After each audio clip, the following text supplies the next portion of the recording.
I met you on a Thursday, Friday I took you home. Well, Saturday I'm begging you, baby, just leave me alone. You're turning me upside down, pull me to the ground when you shake me, shake me. I'm giving you what you need and I'm begging, please don't break me, love.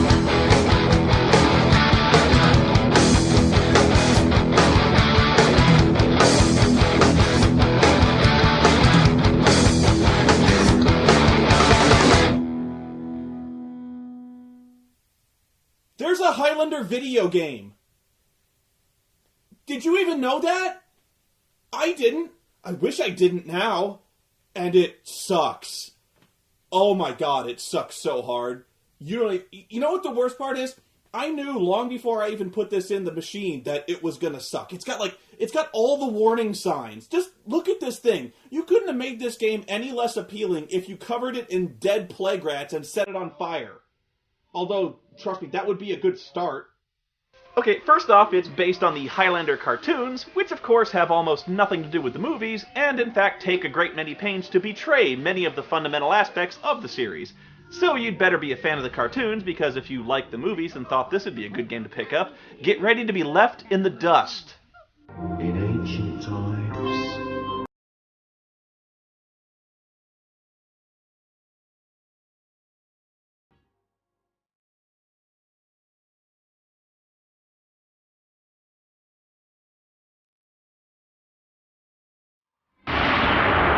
7 centuries have passed since the Earth plunged into darkness. Why? 7 centuries since the Jetitor swore to regain for man his lost knowledge and freedom. Okay, who are the Jetitor? All the immortals took the oath, all except one who dominates the world. What oath? Who's that? None of this matches anything I've ever seen in the movies.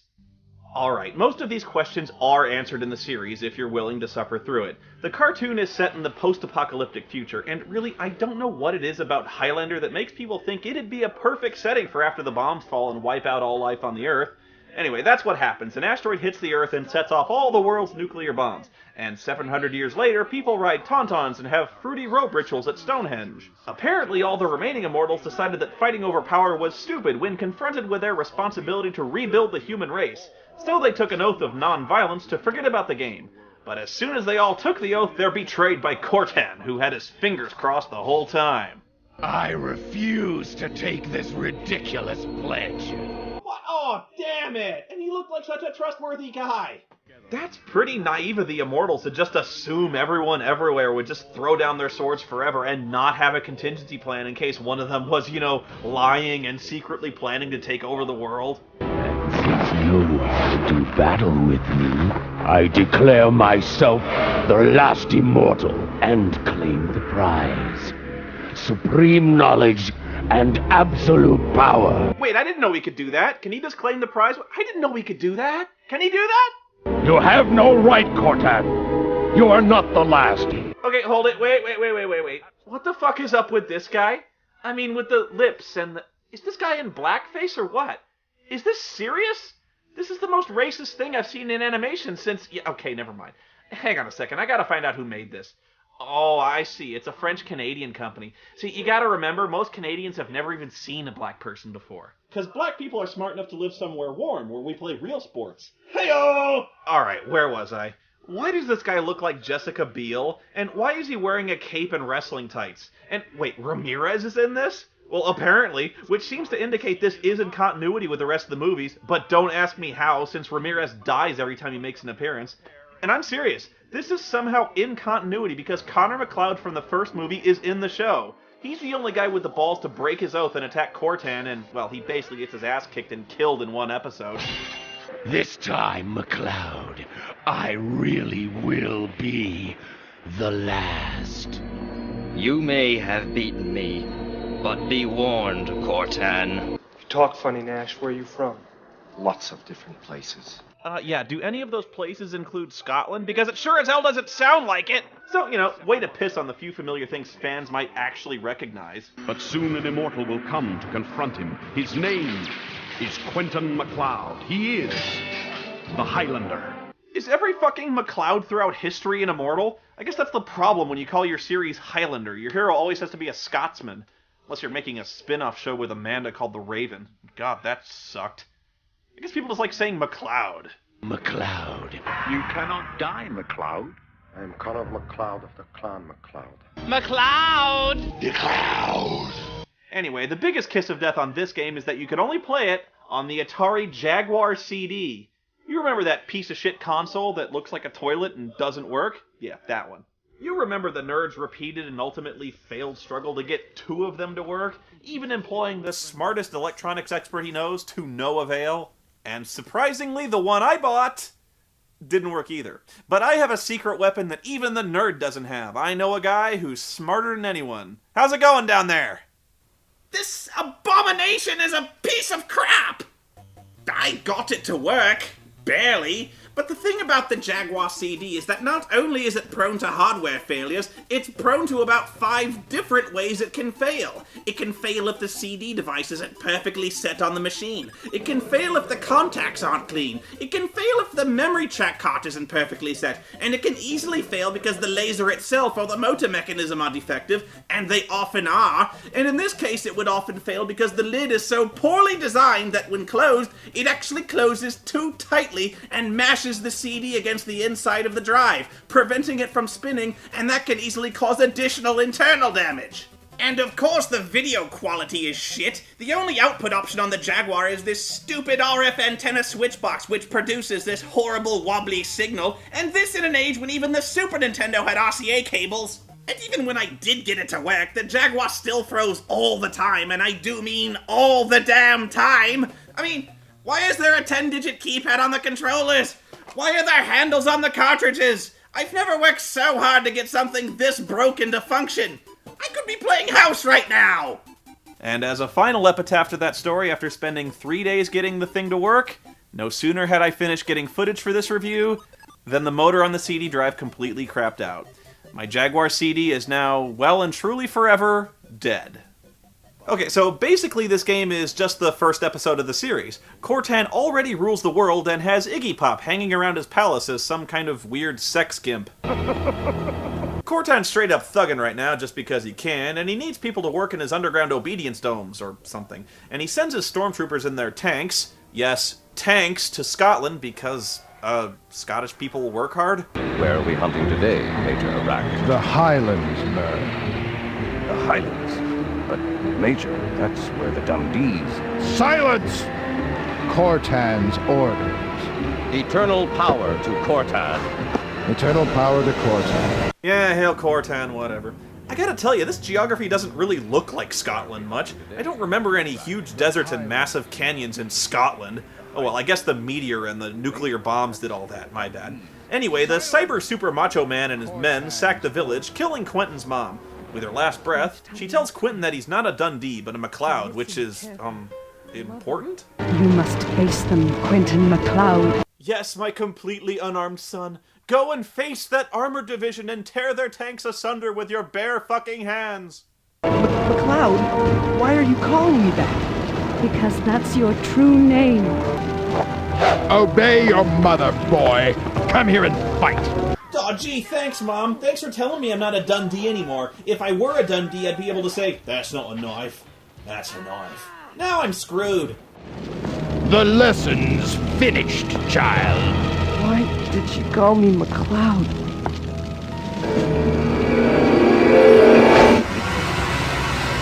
No!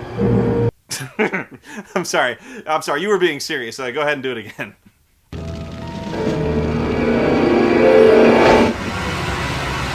No! No! No! I'm serious, I didn't edit that. That's really what happens. And then we cut to Ramirez somewhere. At last! 700 years waiting for this moment. Quite a long time, I have to say. Why is it that none of the Scottish Highlanders in this show even attempt a Scottish accent, except for Ramirez, who's supposed to be Spanish? I'm not Spanish, I'm Egyptian. Duh. Then the game starts, and how do I describe this? I don't know if it's exactly fair to pick on the graphics, but suffice to say they don't look good. And the characters are ugly, blocky arrangements of polygons that present a jarring, inappropriate contrast to the rest of the game. In terms of graphics and gameplay, it's probably most accurate to say it looks like a precursor to the PC game Alone in the Dark, even though that game came out at least 2 years before this one, and somehow looks better and plays much more smoothly. What's weird is that in some cases, the pre-rendered cutscenes look worse than the in-game graphics. Not really sure how you do that. You start off without a sword, forcing you to fight the armed guards with your bare hands, and this goes about as well as you'd expect at first. You've got 3 attacks, a looping uppercut that will never fucking hit, and apparently Quentin is a big fan of the Karate Kid because your other 2 attacks are the crane kick and a leg sweep. Sweeping the leg is the only thing that will hit, by the way, because it's the only attack with any range to it. Although at one point I encountered a guard who's apparently more immortal than Quentin is because I hit him about 20 times straight in the shins and he didn't fall down.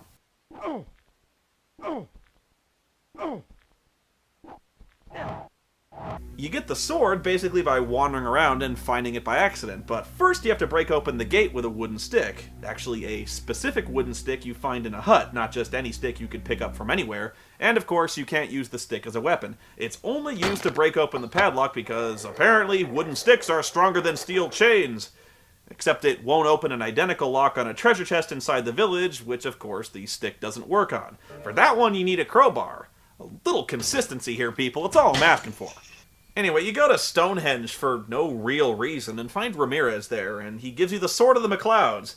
Do you know your name, child? I am Quentin MacLeod, and I am not a child.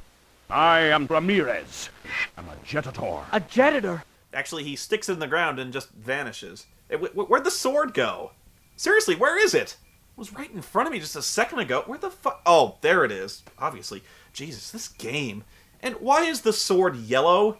What fucking sword is yellow? How do you fuck the color of a sword up? Strangely, the sword doesn't even seem to do any more damage to enemies than your bare hands. It took me 3 to 4 hits to down a guard while unarmed, and with the sword, it took about 3 to 4 hits. It's weird. Like before, you've got several attacks with the sword, but the only one worth using is the lunge because, again, it's the only attack with any range. There's a leaping overhead strike, but you never want to use that one because if you're even slightly off-center, you'll overshoot your target and you'll never turn around in time.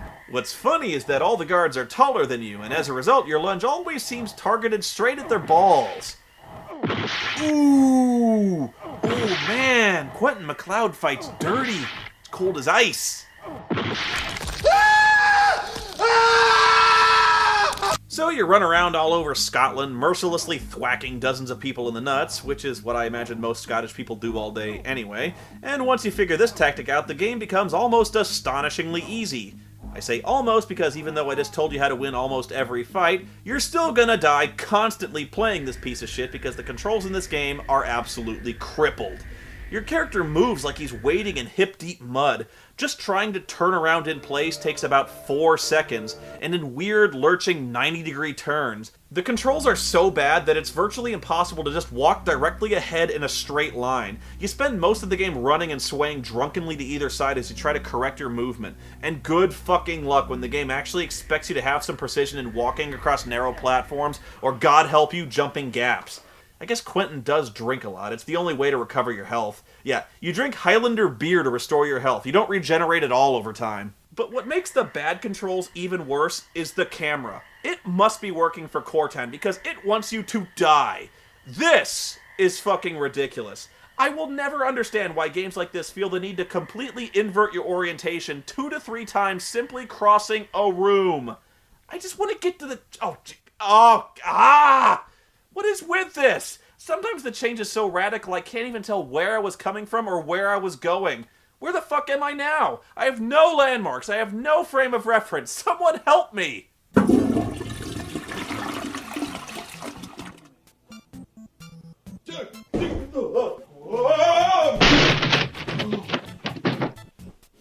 Oh, God. Oh. Whoa! Ow. And it's always fun when you can't see your enemy because he's hitting you from off camera, or when your view is completely obstructed by an object in the foreground. Where it gets really bad is when you get hit, you recoil backwards in pain, and oftentimes you can get caught in between camera angles, and the game starts to struggle to decide which camera to use, so it just ends up using both. You can also get knocked out of the room entirely, which happens way more often than you'd think, and the guards are completely powerless to pursue you outside. They just wait at the doorway until you come back in. The combat just sucks. Aiming is impossible. The hit detection is almost non-existent. You miss shots that should be certain hits, and you hit with shots that come nowhere close. Where you'll die most often is when you get caught with a shot, causing you to enter a 4-second damage animation where you stumble backwards. But the problem is you can be hit while in this animation, so once you get hit, the guard will just keep hitting you until you die. It's unstoppable. The only weapon that's worth a damn in this game is the rubber chicken. Yeah, a rubber chicken. It's got great range, and it kills in 2 hits. Eventually you'll just accidentally wander into a desert in the middle of Scotland. Quite an abrupt shift from the rolling greens of Scotland to fucking Tatooine, isn't it? Anyway, this is where the game gets really monotonous. You're gonna wander around this desert for hours, wondering where you're supposed to be going and what you're supposed to be doing. And getting lost, of course, because all the screens look alike. Combine that with the fact there's absolutely no music in this game until the later levels. And even then, I refuse to call a 2-second loop music.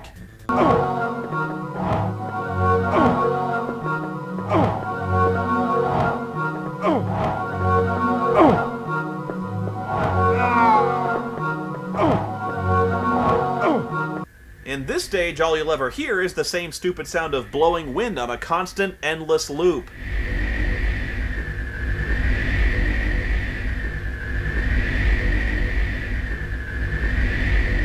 It doesn't even sound like real wind, it just sounds like some asshole blowing in your ear and going whoosh.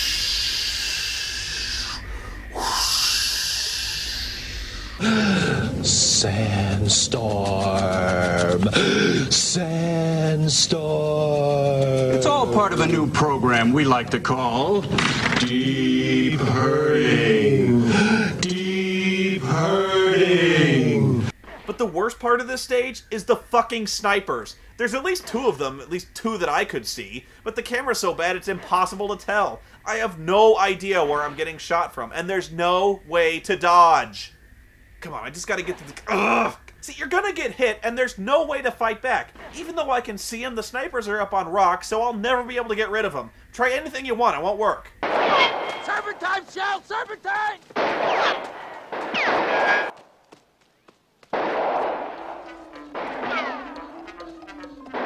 Honestly, why am I even worried about guys with guns? I've seen movies where immortals can shrug off getting shot like 100 times. 108. 112 myself. Ugh. And then there's the sewer level, because there always is. And it sucks too. And this is where I almost just gave up and broke the fucking controller over my knee, because there's this puzzle when you're confronted with a giant spinning sewer shit fan. Because in the sewer, your shit needs to be chopped up with a giant fan.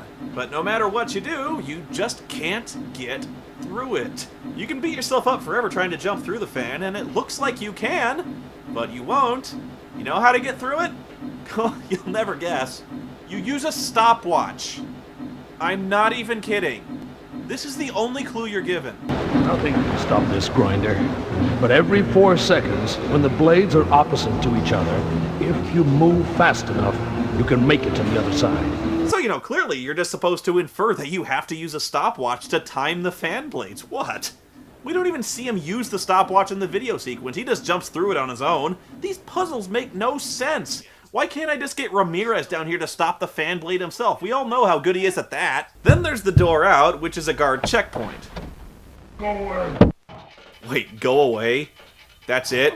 Cortan's given orders to kill me on sight. This guy sees me standing with a dripping katana over 2 of his dead buddies, and all he has to say is, go away. Go away. The only way through is to be wearing a guard's uniform, so I really hope you got the crowbar and ran all the way back to the village to open the chest to get it, because now you have to. Why is there a guard uniform and a locked chest in the Dundee village? Why would they have that? Why can't you just take a uniform off a dead guard? And why wouldn't you wear it all the time if the guard just waves you through without a second look? And why? Wait, what the fuck? What the fuck is he? Why would he take the uniform off? Why would he ever take the uniform off? This guy disrobes faster than a male stripper. What an asshole. Just wait until the last stage where there's even more snipers who can shoot you no matter where you are. Your only chance is to save the game as often as possible in as many places as possible, because this game is gonna screw you hard and often. But even the save function is poorly implemented since there's no visible option to save anywhere. You just have to know to pause and push C. It works like a save state, but every time you reload your game, it unequips your sword, and you have to go into your inventory to equip it again. Why would I not want to have my sword equipped? But even equipping the sword is a torturous experience because the inventory is so fucking inconvenient. You have to go through every single item in your inventory, most of which are useless, just to get to it. So after crossing the 400-yard-long bridge with snipers all over it, you enter a big round room where you fight 2 more guys. And then you win. Really, you just open a door and there's the Dundees. You win. Yeah, there's no boss in this game. The entire show is based on there being a boss. What a ripoff. You never actually fight Cortan. You just see the racist stereotype guy fight him. The whole game was setting up a confrontation, and instead it's just 2 more anonymous dorks. The only dorks in the entire game you'll ever fight, by the way. There's only 1 enemy in the entire game, and I'm not counting the snipers that you can't fight. 1 enemy. I can't even fight Iggy Pop? Nothing? So basically this is a Highlander game where nobody's actually Scottish, the sword fighting sucks, you're not immortal, there's no decapitations, no quickenings, and basically no villain. But what's really depressing about this is, I really did this to myself. Nobody played this fucking game. Nobody could. It was on the Atari Jaguar fucking CD. Nobody could get that thing to work. It was a giant colossal piece of shit. You! Hey, you! What? Why did you have to get this thing working? You could have just lied. You could have spared me this pain. At least the nerd had the good sense to give up. Oh, the nerd. Don't hate me because I'm awesome at science. Why do they have to keep doing this to Highlander? The first movie was so good and they just keep fucking it up. This game is balls, man. And there's an even older game for the ZX Spectrum. No. Oh, that reminds me. Did you ever see the trailer for the new game on the Highlander the Source DVD? No. I mean, no. Does it look good? Oh yeah, it looked great, but the game was cancelled. No! Wait, we own Highlander the Source? No! He'll be back. They always come back.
Oh my god, what's wrong with your face?